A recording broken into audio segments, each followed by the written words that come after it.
Good afternoon.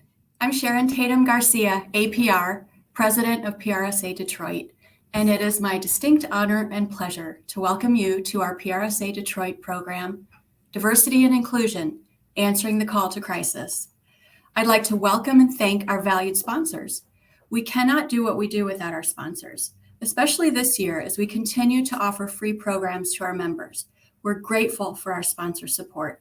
See our list of sponsors at prsadetroit.org. I'd also like to recognize and thank our PRSA Detroit Diversity and Inclusion Committee. Thank you for keeping diversity and inclusion top of mind and in the forefront of all we do at PRSA Detroit. Each year, all year long, we are grateful for your commitment and leadership. Quick programming update. Please mark your calendar and save the date for our PRSA Detroit annual meeting, taking place on Thursday, November 18th, beginning at 4:30. This will be a virtual program similar to last year's annual meeting. We'll vote in our 2022 board roster and recognize this year's best and brightest with the Hall of Fame Award, the Hefty Award, and the Nancy Skidmore Award, as well as announce this year's scholarship recipient. Thank you for saving the date and planning to attend. Registration and details coming soon to prsadetroit.org. We have some esteemed guests joining us today, and you'll hear more about them in just a bit. I'd like to let you know that Larry Spruill, our moderator from WDIV Local 4 Detroit, sends his regrets. He has a deadline and a last-minute media thing, which we all understand happens. So I will not be introducing Larry as moderator. I am pleased to introduce Taquanda Johnson as our moderator. Taquanda is the executive secretary on the executive board of Detroit PRSA. She also serves in a leadership position on the Diversity and Inclusion Committee. Taquanda will be our moderator for the day and will introduce our guests. Taquanda, take it away. Thank you, Sharon, so much for the warm introduction. Appreciate it. Hello, everyone on Facebook, LinkedIn, and Twitter. Thank you for joining us today. It is my pleasure to act as moderator for today's discussion on diversity, equity, and inclusion and its role that it plays in crisis communication.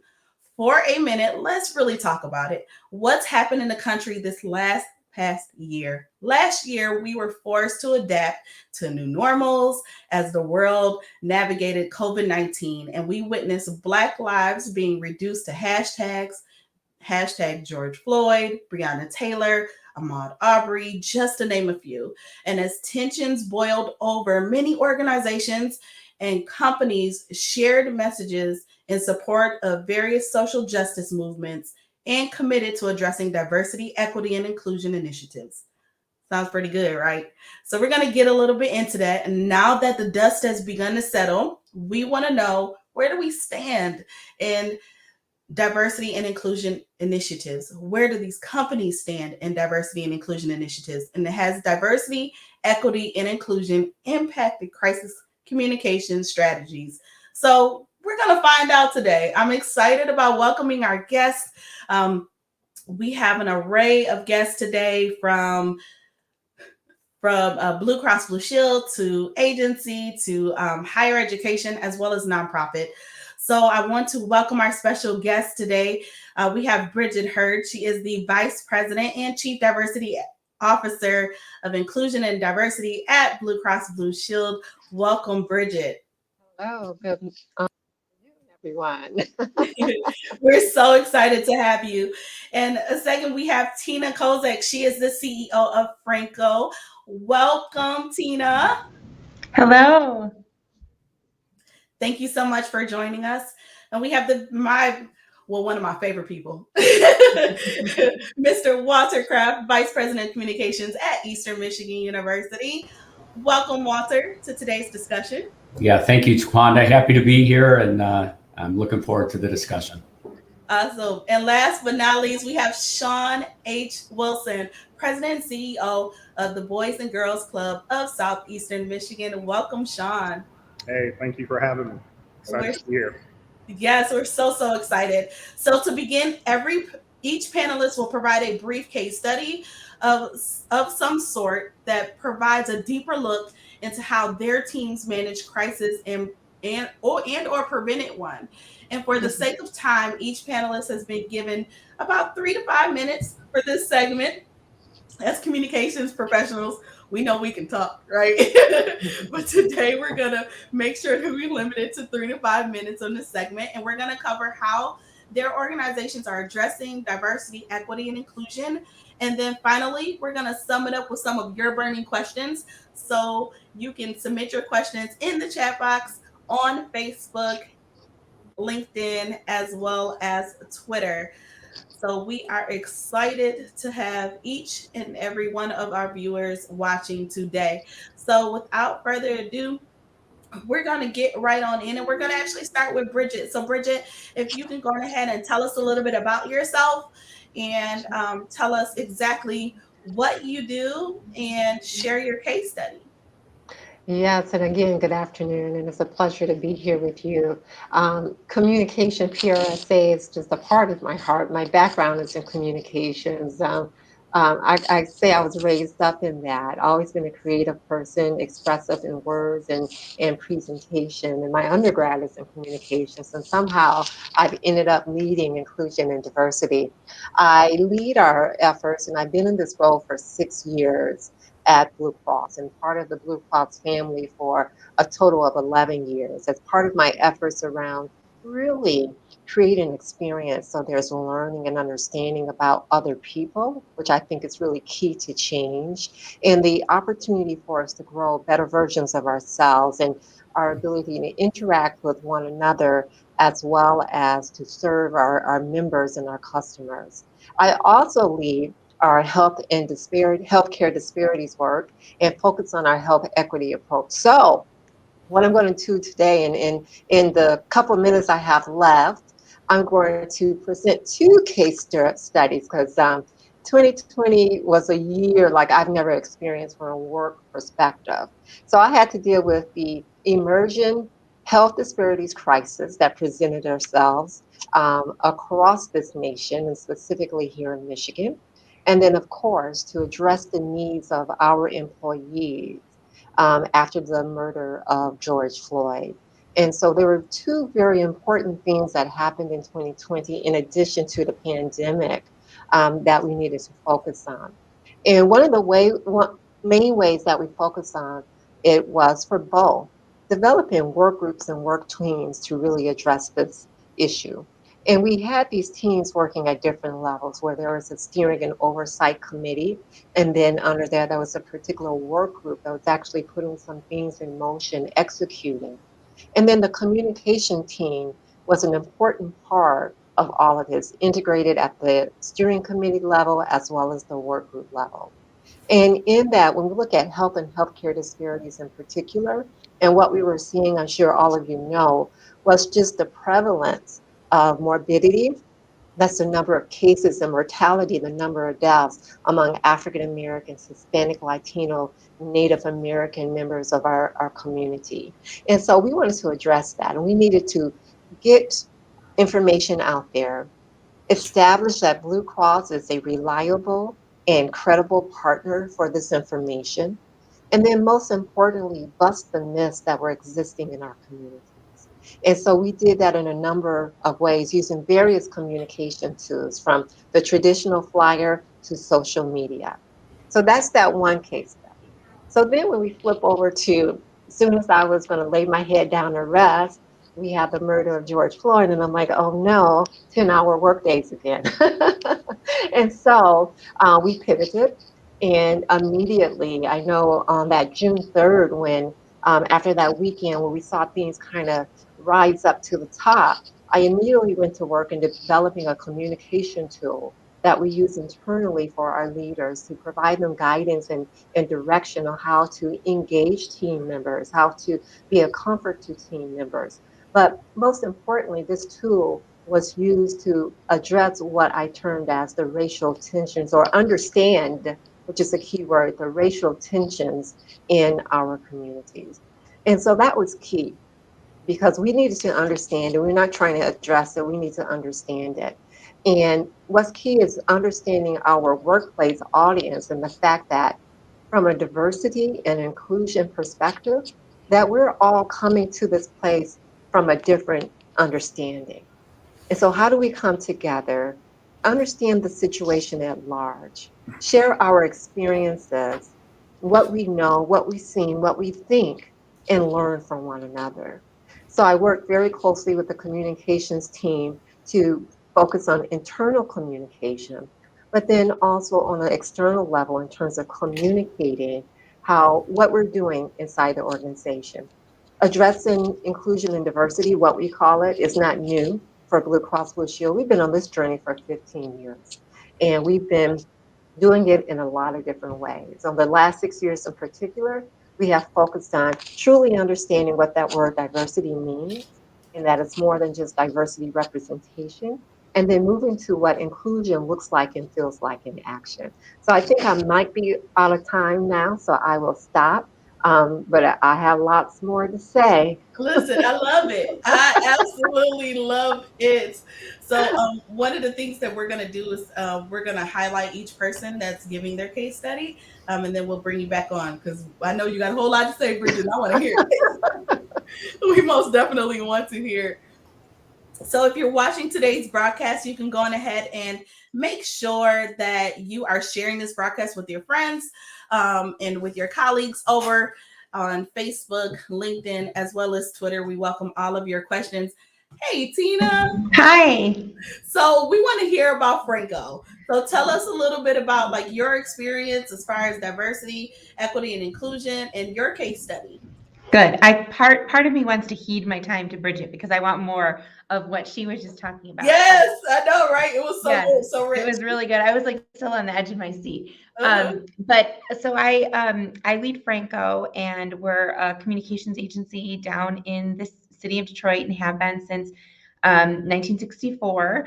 The work that I do now in my role as CEO is partially operational on the agency side, but where I work with clients is almost exclusively in crisis. So I really have evolved into a crisis communicator, almost exclusively.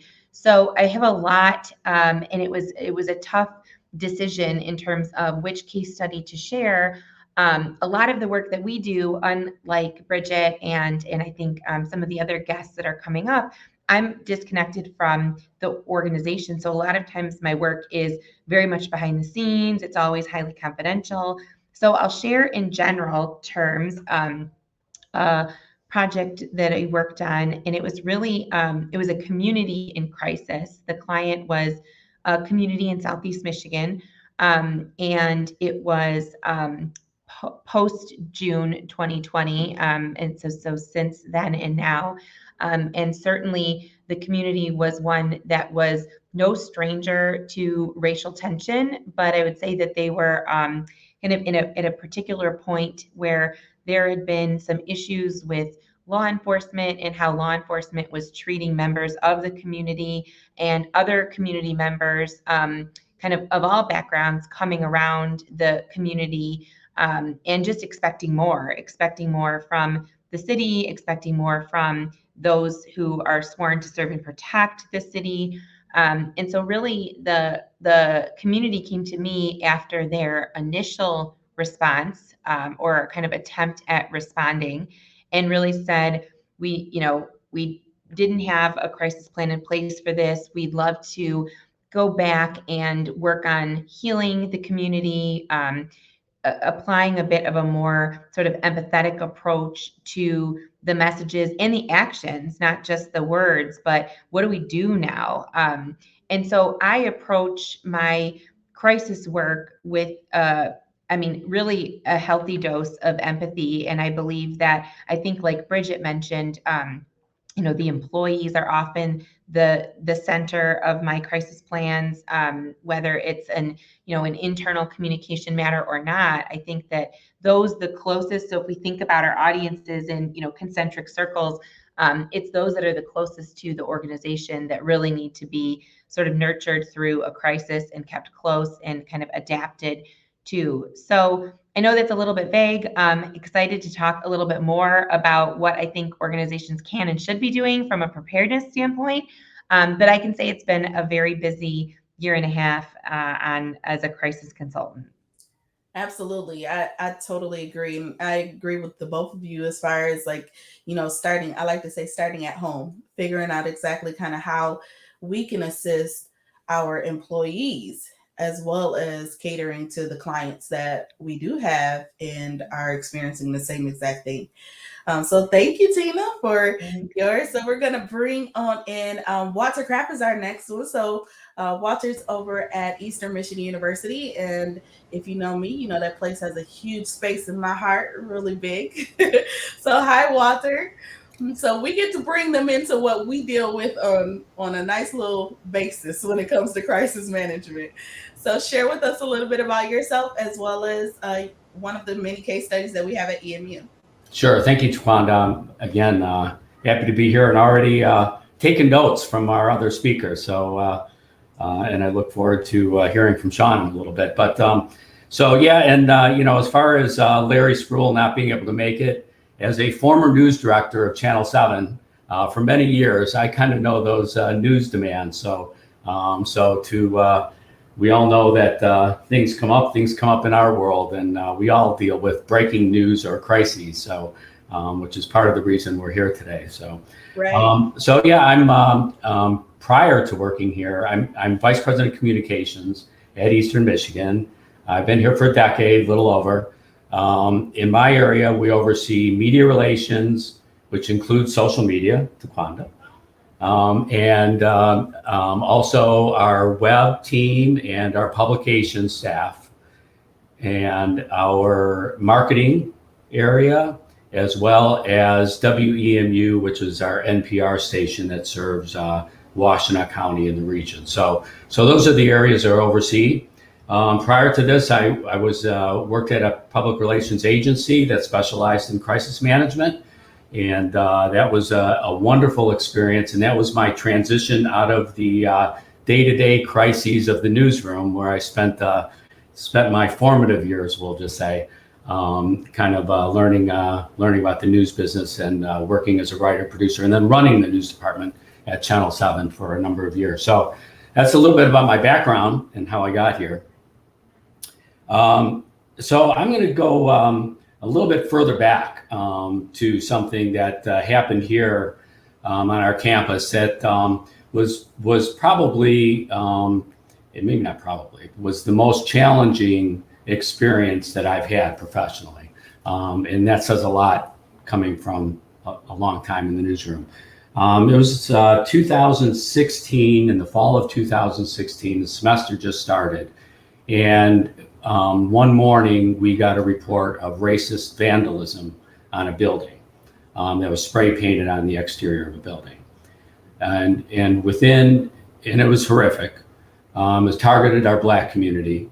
And within hours, we had students gathering, protesting, and demanding answers, demanding the university do more.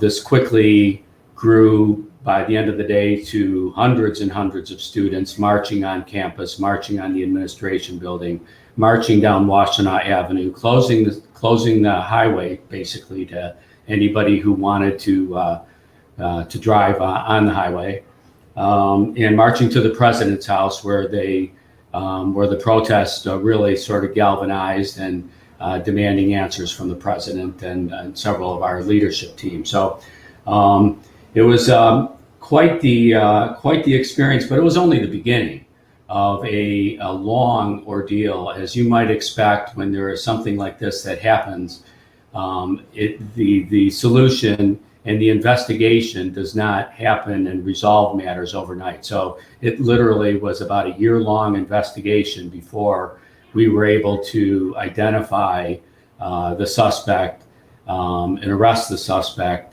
and who was later convicted and pled guilty, actually, to not only one. There was the incident in September, then there was another incident of of painting in another area of campus in October, and then there was another follow-up incident early that spring. So this happened over a period of time, and throughout that time, as you would expect, our students were demanding answers, and they wanted to know why we weren't doing enough, why we weren't doing more, why this case wasn't solved.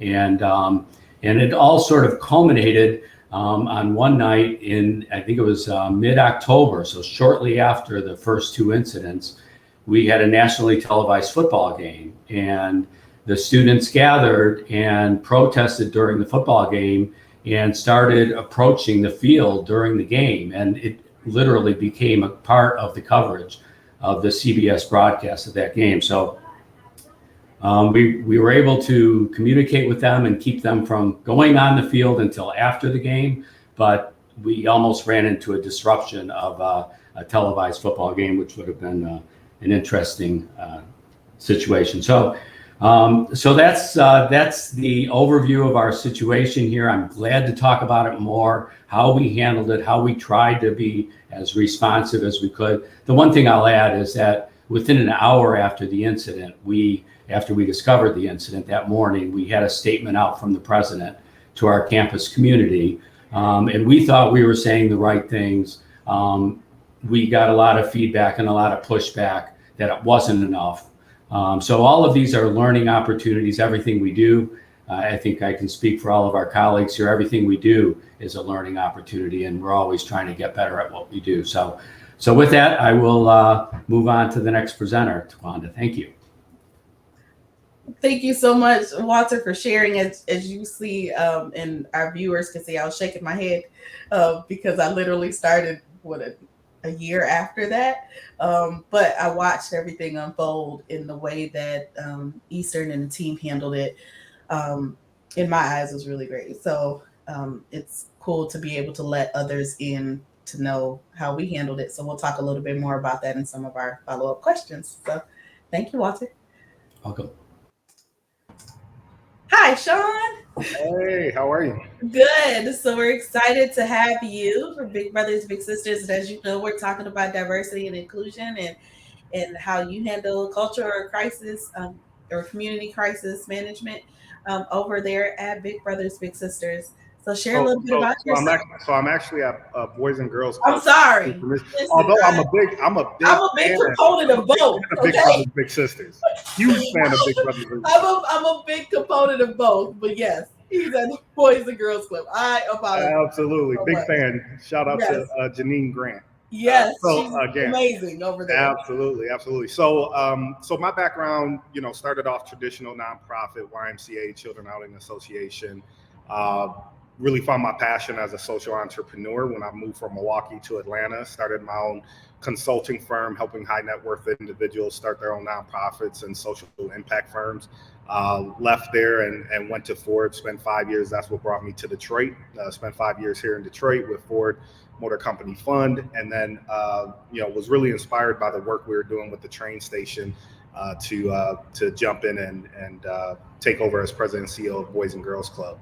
And the interesting thing from a communication standpoint, because of that track, my career pathway, I've been able to see crisis and communication on different levels. So my consulting firm, I worked with a lot of NFL, NBA players.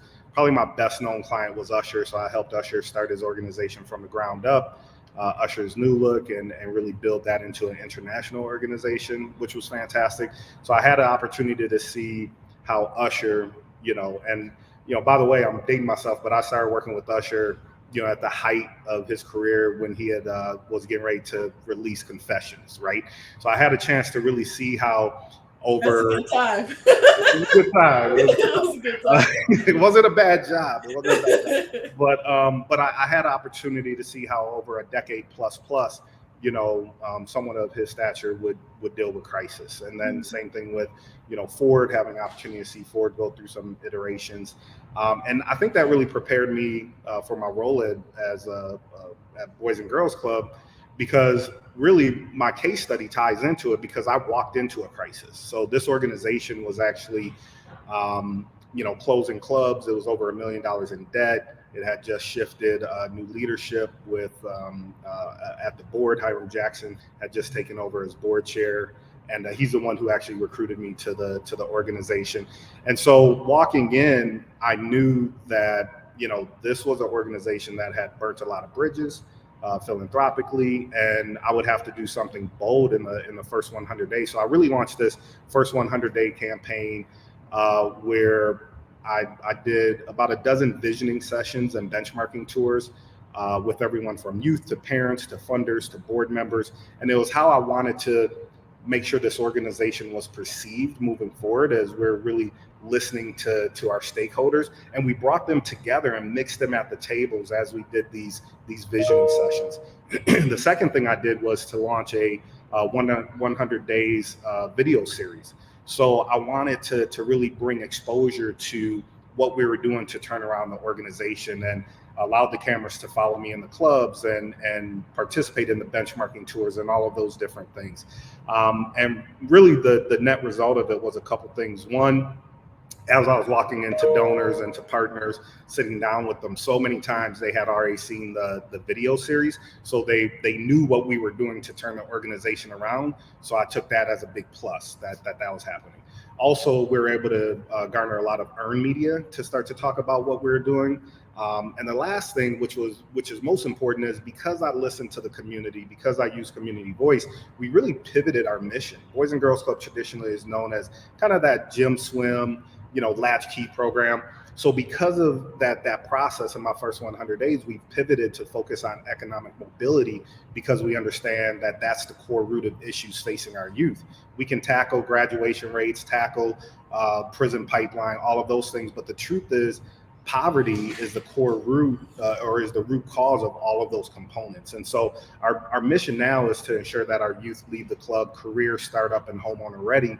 We want to make sure that they, from a career standpoint, that they have they can earn a livable wage. Startup, they can start their own business. And then home ownership, because as we all know, that's the backbone of wealth building in our country. It's how they'll transfer wealth from one generation to the next. And it's a bigger moonshot that if we drive home ownership in the neighborhoods, we can actually become part of an economic mobility engine for the neighborhoods that we serve. So that's how our crisis plan turned out well. I was just about to say that. Turned out real well. That is awesome. Thank you so much for sharing that with us. So I'm going to actually bring each and every one of our speakers back up. Again, hello, Bridget and Tina and Walter. So I know that if I'm full, I know our viewers are full too. And I saw some of you taking notes and everything. So we're going to jump right into our discussion questions. And I'm actually going to pose this over to Bridget. What steps or measures have you implemented that prepared your team for a crisis?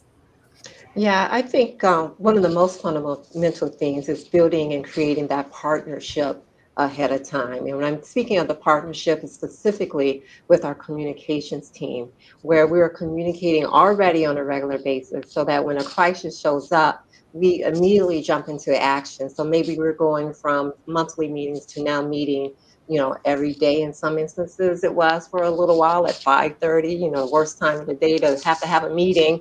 But we did what we needed to do. So everyone was prepared to show up. And I know another part of that is making sure that everyone is very clear on the vision and what we're trying to accomplish and the difference we're trying to make.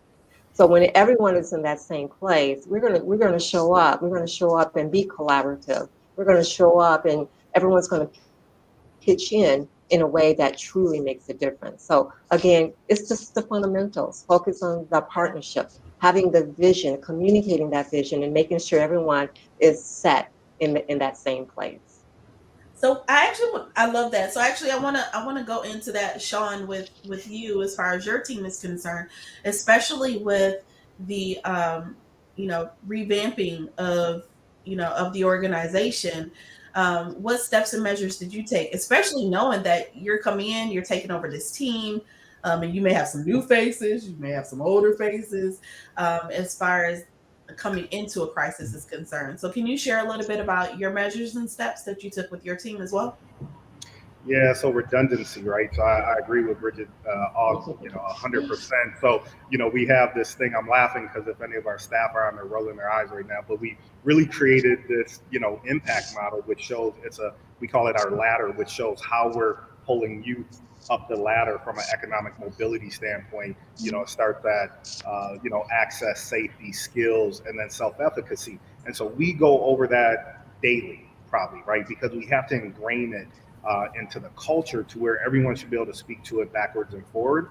And then also we really created this model around an ecosystem, understanding that we can't do it alone, drive economic mobility. So at the end of the day, we have an ecosystem of partners. And so continue to drive that over and over and over again, I think is critical. And in a time of crisis, what it does is it gives us a North Star, right? So when COVID hit, right away, similar to Bridget, we split our staff into teams. Those who are providing emergency support to the parents, those who were basically standing up a virtual club. So we stood up a virtual club within 4 days to help support the mental health of our youth, understanding how scared they were. But then we put a team on reopening. And the reason we put a team on reopening is because our core, what we do is we're there physically for the kids when they need us the most. So at the time, I had no idea how we were going to open, if it was possible, but we put a team on starting to benchmark so that if it were possible and when it was possible, we would do it. And we were able to reopen our doors in less than 60 days after the state shut down. And we were there for children of essential workers at a time when they really needed us the most. So that core mission, having that laser focus, ensures that when a crisis hit, you're not all over the place trying to figure out what to do, because you're like, no, we're an organization that serves kids in person, and we need to get back to that safely, first and foremost, but as quickly as possible, secondly. I love it. That is so amazing. So Tina, I actually want to position the question over to you as well, especially knowing the client base that you have and how you handle crisis as far as not just with your team, but also with the team of your client. Right. You want to talk a little bit about that? Yeah.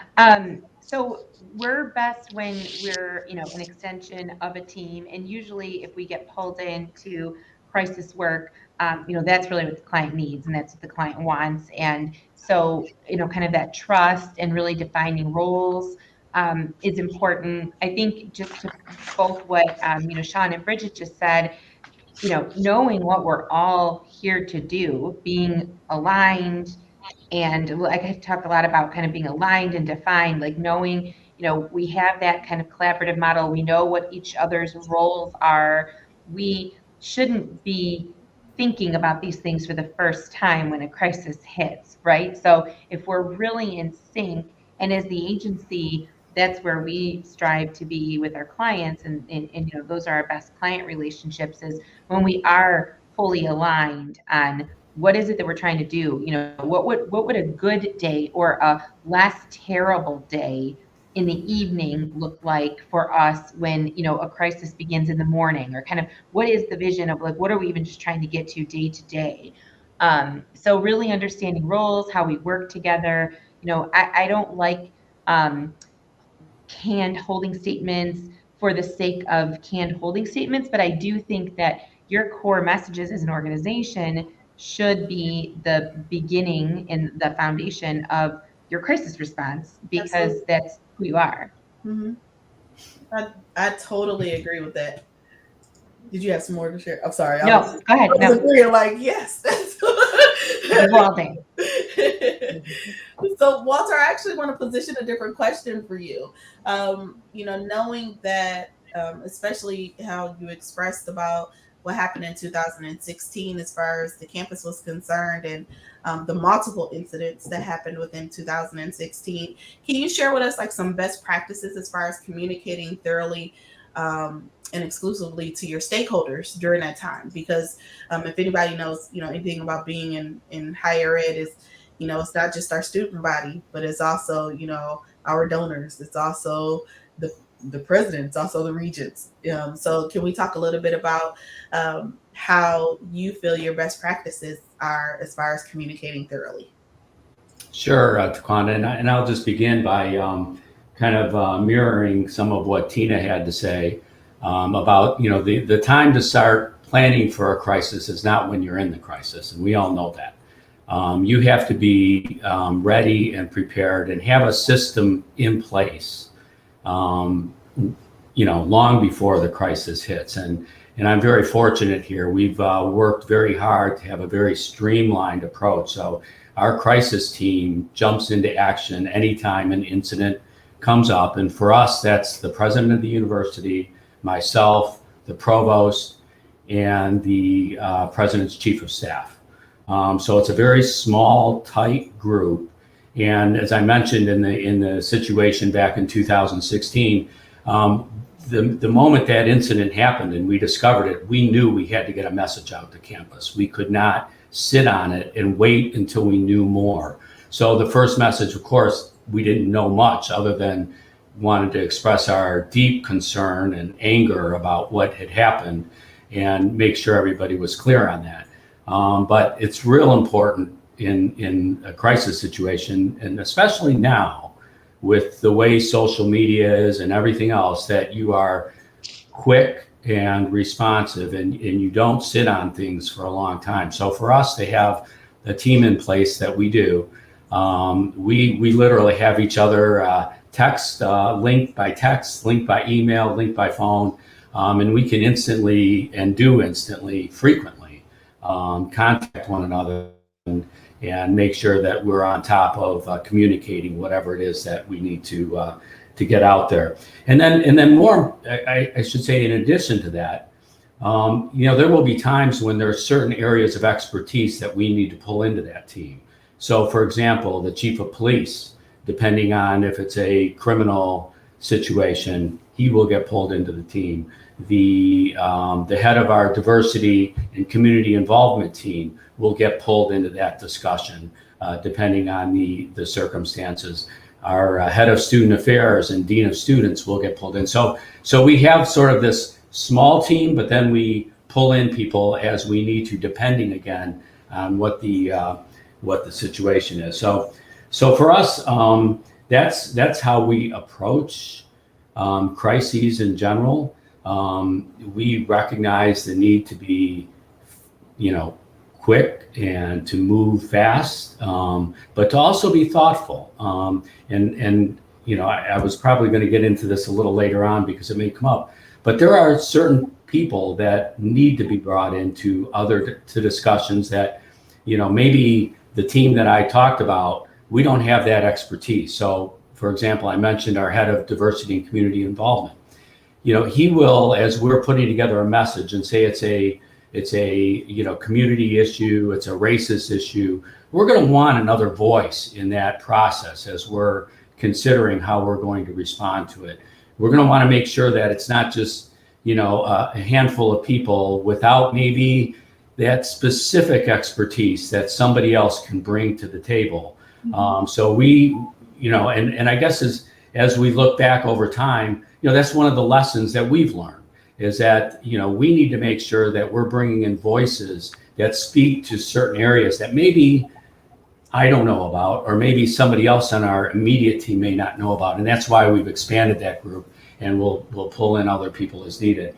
And to I guess more specifically to your question, our primary audience here is our students.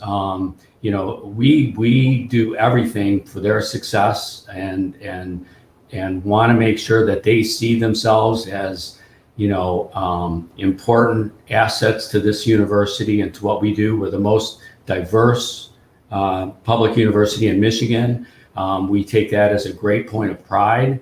And we want to make sure that we're communicating effectively with them and bringing them into the process and embracing issues and concerns and encouraging them actually to speak out when they're upset or when they have issues that they think we need to deal with. A college campus without people speaking out isn't really a college campus, and we need to hear from our students. So that's our primary audience. The other audiences you mentioned, our faculty and staff, those are critical. Our board and donors, those are critical, but we're really trying to work with our students and make them feel supported and welcome. Absolutely. So, Sean, I would love to position this question to you as well. What best practices have you communicated thoroughly and inclusively, like when it comes to your stakeholders during crisis? I'm hearing a echo Are too. you hearing an echo? Yeah. Can you repeat that? I am so sorry. I don't know where the echo is coming from. Can you hear me now? It's, Are we good? it, it Okay, sounds great. better now. Awesome. Thank you. Sorry about that. I don't know what was going on there. But I want to position the same question as far as best practices and how you communicated those thoroughly to your stakeholders during crisis. Yeah, to me, it's about storytelling, and so many people just don't do a good job of storytelling. It's so often it's very factual versus really stringing the narrative along to help people really process it. So, once again, when I was coming in to a crisis, it was about storytelling uh, through social media, through the video series, things of that nature, to help them understand that, first of all, I understand where this organization is fully.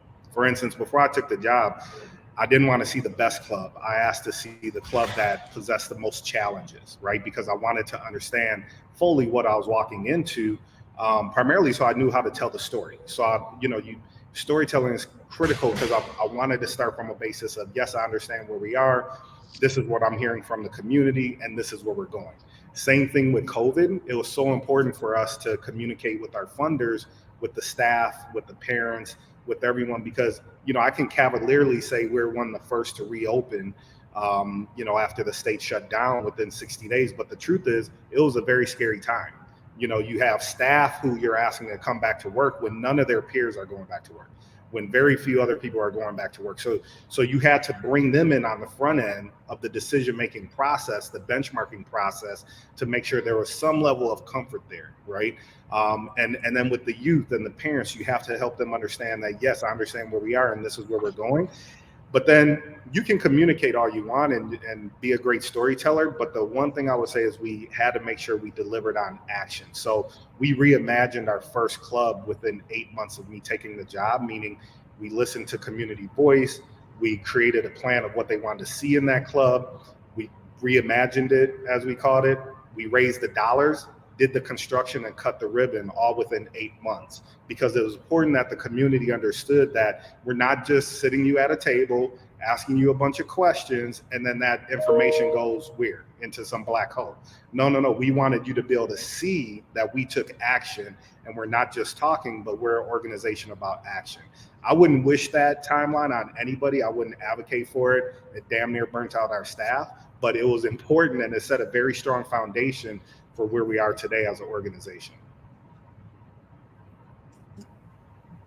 That is amazing. I can only imagine how much work your team put in order to ensure that that deadline was met.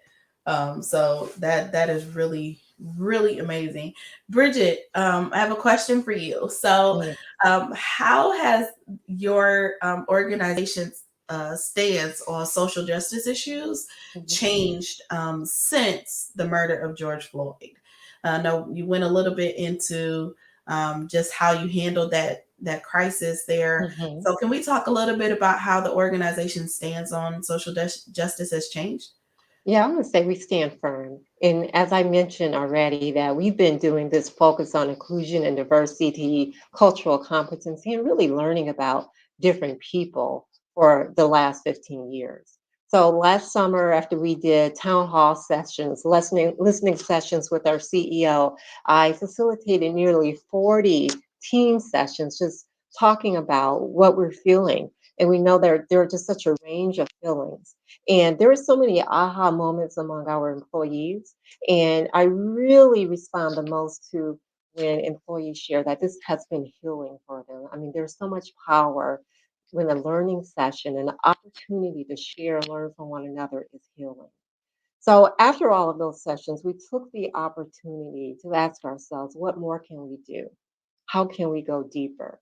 We looked at everything that we were doing across the board, and we have quite a structure set up in terms of all of our different activities. And we honestly reflected. We looked at everything from talent and recruitment and retention efforts, to supplier diversity, to our membership and our outreach and our engagement, how we're culturally competent to them, and to also how do we keep this conversation going. So what we did, we created an addendum to our 3-year inclusion or diversity strategy. And we wanted to make sure that we define some specific actions that we can take to go deeper. And over this year, we've been implementing and executing on many of those actions. And this is something as simple as having a book club where we come together as a team, to a team of employees, to engage in conversation. And there have been some interesting books. The very first book, and I want to be honest, I did not read all of that book because it's about this thick. And I'm going to forget the name of it. The Warmth of Other Souls by Isabel Wilkerson. And it's really about the Great Migration. And I want to say I didn't read all of that because I have some of that personal history. My parents are from the South. They migrated here as part of the Great Migration. So I understand what that looks like. I understand what those experiences are. But for many of our employees who read the whole book, which is amazing, 500 plus pages, the growth that they experienced, the realization that, hey, we've never learned about this in school, why not? And then the sharing of others who have relatives and parents who are also from the South, how that really has just continued to open our hearts and open our minds to understand we cannot judge a person by what we just see on the outside, those assumptions that we make about other people, that we have to make the effort to recognize the individual that we may be looking at and who they are underneath what we see. And so when we talk about inclusion and diversity at Blue Cross Blue Shield, that's really what we're talking about. Getting to the you in the person that we interact with every day. So that's just an example of what we've been doing. That's awesome. Never would have thought that even just something simple as a book club would help drill home the overall organization stance on diversity and inclusion, and most importantly, provide a mode of education as far as to the folks that you're serving. So that right there that's really cool. I said, they're like, wow, that's cool. Never thought about I'm that. going to tell you this, and I've gotten better over the 6 years, but when I first took on this position, I have never cried so much in a job because we're getting to people's hearts. Mm-hmm. And when you hear the stories and, as you move through the process, our employees are just opened up, they feel safe. And the things they share about their personal lives, I mean, it takes your breath away sometimes, and it touches you in such a deep and profound way. And so I cried a lot last year. I haven't cried as much this year. If I could just jump in, because Go for it. as Bridget, as I'm listening to this, and I'm thinking back to what Sean said about storytelling, and really that's what this is about, right? We're trying to capture things that mean something to people and that come from the heart. And whether for us, that's a student that is doing dynamic things, or for all of you in your worlds, the people that you work with and contact. But that is at the heart of what we're trying to do at so many different levels. So I just had to bring that up. Absolutely. Tina, you want to chime on in? I saw you leaning in, so I want to make sure. Again, I could listen to all of you all day, but I just think I think that I mentioned empathy, at the beginning, in terms of just bringing ourselves to a situation to understand first before being understood, to listen first before, imparting our thoughts or our expertise. And so we at Franco, I've talked about clients, but at Franco, we have 6 solid core values, and empathy is one of the 6. And I try not to have favorites, but it's probably the one that, I could talk on the most. So when I listen to all of the different organizations and, your sort of application of diversity, equity, and inclusion initiatives and how it applies to not just crisis, but I guess not crisis in the sense of like, oh, there's something's on fire today, but big cultural crisis and change management, really, which is, I think, a lot of, Sean, what you described, that, the empathy there and really understanding the individual person, how someone's going to receive this, what are the sort of predispositions or the challenges that somebody might have thinking about this change, and what's good for me or what excites me in a vision doesn't mean the same thing for everybody. So I fall back a lot to the Franco values, and I know, Taquanda, we've talked about this before, but courageous truth is another value, and we define it as, just the kind of the conviction to live your values despite the consequences. And the despite the consequences piece, is the piece that we really drill home, again, whether it's working with each other in the organization or with our clients or our clients' stakeholders. It's that doing what's right. It's the, kind of showing up for people and being who they need that day, with empathy and kind of with their vision, that alignment that I talked about at the beginning, in mind. So it's just, I'm leaning in because I'm like revved up solidly on that foundation that I'm so fortunate, to have here in the organization and to bring it to clients in the work that we do. I love it. Because I saw it and I was like, oh, I'm gonna get her on in. So we do have a question for Facebook coming from Andrew Johnson, and I'm actually going to position this to each one of our panelists today. Andrew says, in a 24/7 news deadline world and a constant social media presence, how has your crisis communications plans changed in terms of response time and message development and an approval process? That is good. So I'm going to position that over to Walter first. You're muted, Walter. Hey, that would help. Great question. And yeah, I mean, we can't speak enough about how much it has changed. That demand for instant responsiveness has just continues. I mean, it was a lot when I was in the news business, and now it's exponentially faster and more important to be timely, because before you can even get something out, you're going to have a social media swirl happening, and so you need to think about that. And I've alluded to that before. You need to have a very streamlined process so that you can get messages out quickly in a timely way. The longer you wait, in some cases, we hear this, some of our responses were tone deaf. Well, even worse than being tone deaf is being deaf, where we haven't heard it and we haven't responded. So it's real important for us to be more responsive, more quick than we've ever had to before, but also to do it in a way where you're capturing the important issues and not just being so fast that you're getting something out that in this case could be tone deaf. Right. Absolutely. And then willing to admit that you were wrong. I guess just to add on, yes, to Walter, to what you said. And hi, Andrew. I think the sort of the humility or the vulnerability of, in effort to get things out quickly, we may have left something out. And so let's come back and say, hey, we gave you 80% of what you needed before, but we left out this really important piece. So the continuing to listen and reflect in a crisis, and kind of track that, it can't be a one and done. Oh, we got our statement out and, well, they didn't like it. It's that listening and evolving it, and it needs to happen fast. Yes. Really, really good point. Yep. All right, Bridget, Sean, would you like to elaborate on that? Fast. And I think they covered it. Yeah. I love it. Well, I want to make sure that thank you again, Andrew, for your question. We really, really appreciate it. We got some great feedback. Dave Whitman over on Facebook says, great to hear the latest of everything that's going on. Sean H. Leadership Detroit.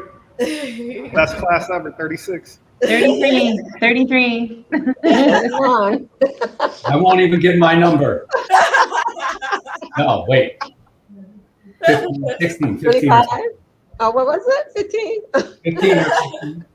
All right. Marianne McLeod says, great lineup. Thank you for offering this helpful webinar. And also she says, especially appreciated hearing about the power of storytelling, empathy, and listening before speaking and imparting wisdom. As I was saying before, we've been so full into this, and I'm excited about what else is to come. I want to make sure that I just want to thank each and every one of you for speaking with our audience today. And if you are catching the replay, thank you for watching the replay. And for our live viewers that are on, thank you for joining us. Again, it's been a pleasure to act as the step-in moderator for the day. Again, I also want to thank not just our panelists, but also Sharon, our president of PRSA Detroit, as well as our sponsors. Again, thank you so much for us being in a position to be able to provide this type of programming virtually. And we want to encourage you to go and check out PRSA Detroit.org for membership information, as well as for a list of our sponsors. Again, PRSA Detroit.org. My name is Taquanda. I serve as the Executive Secretary for PRSA Detroit, as well as the Diversity and Inclusion Liaison. And if you have not already followed us on Facebook, Twitter, and LinkedIn, what are you waiting for? Make sure that you go ahead and follow us. We're also on Instagram as well. Thank you for spending your afternoon with us. We're excited about our next stream of events. We have our annual meeting coming up. All of that information, again, can be found at prsadetroit.org. Thank you for joining us, panelists. You guys are amazing. Appreciate you so much. And thank you. And we're going to end today's broadcast. So again, thank you again for everybody for watching. And have a good day. Thank you.